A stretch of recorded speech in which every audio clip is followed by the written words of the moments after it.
on, Brandy, come on in. Come on. Come around. So they say Border Collies are the smartest breed. I honestly don't believe it. Come on, Brandy. Yay, good girl.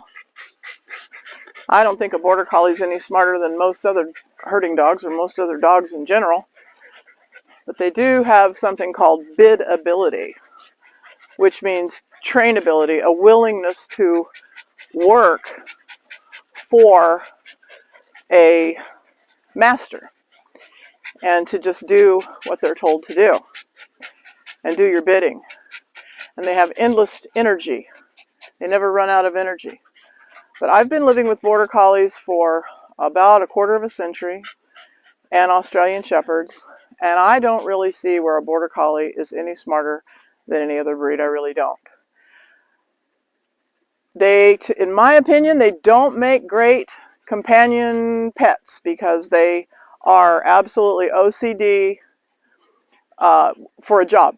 They've got to have a job. And they're really more attached to the work than just about anything.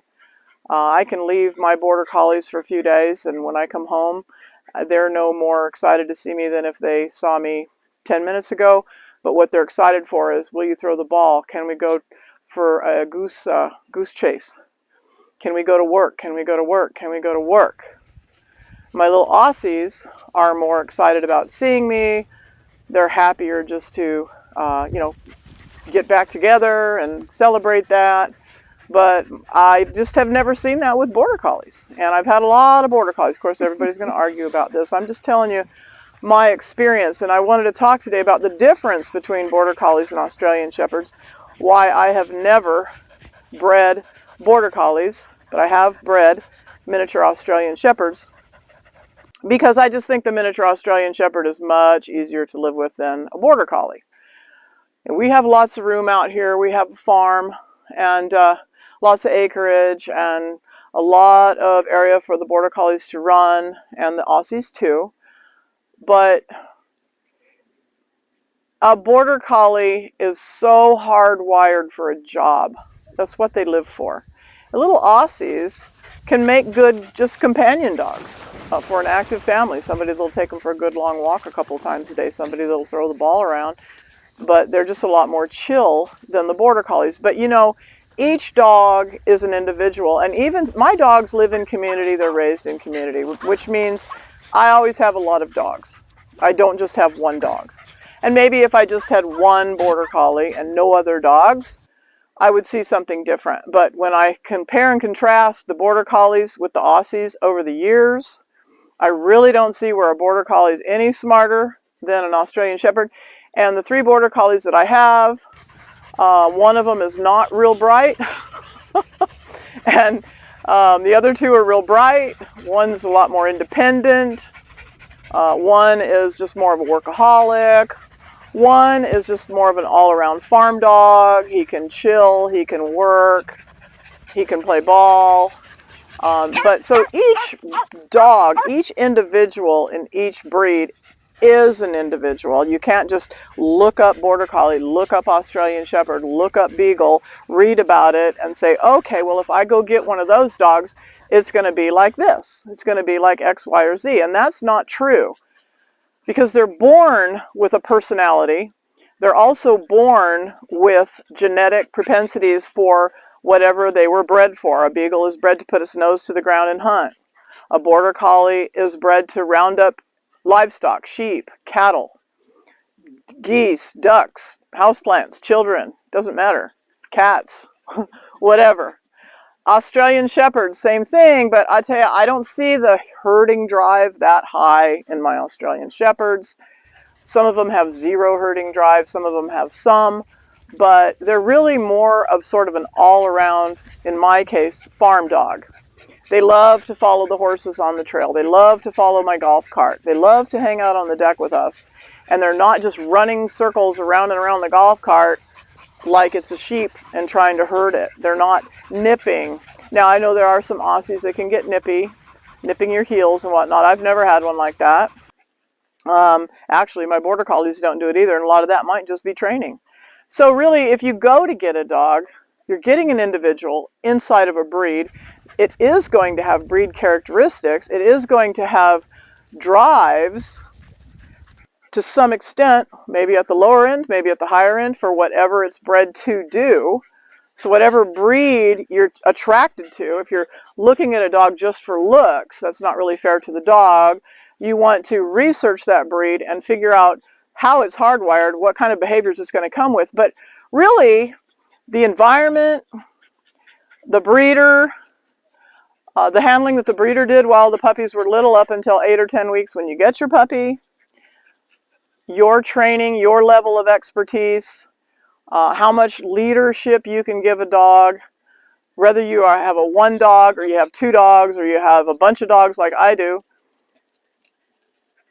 The dog is going to sort of reflect the environment it's raised in and who raised it, how it's raised, and what kind of training it gets. So just talking a little bit today, a lot of people have been bugging me for a dog video, and I've been trying to come up with content, and I was out with my Australian Shepherds and my Border Collies, and I was just watching the difference in them, and I thought I would touch on that. And again, the reason I've never bred Border Collies is because they will mentally exhaust a person who cannot keep them very entertained, give them what they feel like is a job, whether it's really a job. Like my dogs are real Canada Goose control dogs. They go to work every single day.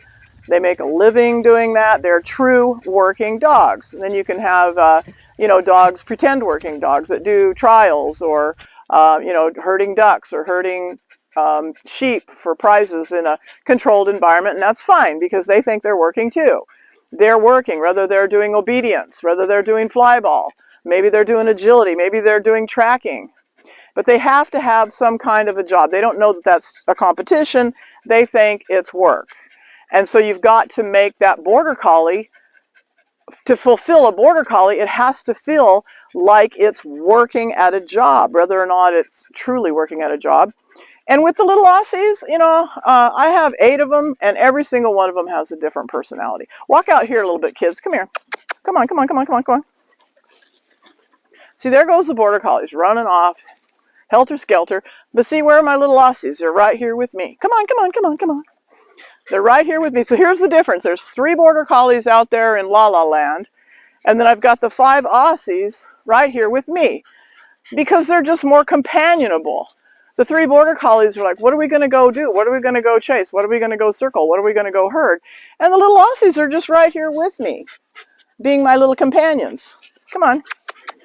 So see, they're just right here. There go the Border Collies. There it is again. And see, the Border Collies are looking at me like, what are we going to do? And these guys are just right here under my feet, perfectly content to be with me. And there goes the Border Collie. Everywhere they go, it's 90 miles an hour. And the little Aussies are right here under my feet. So that's why I have bred Australian Shepherds. And I know there are people that don't get along great with an Australian Shepherd. And if you don't get along great with an Australian Shepherd, you're definitely not going to be able to handle a Border Collie, the energy level of a Border Collie.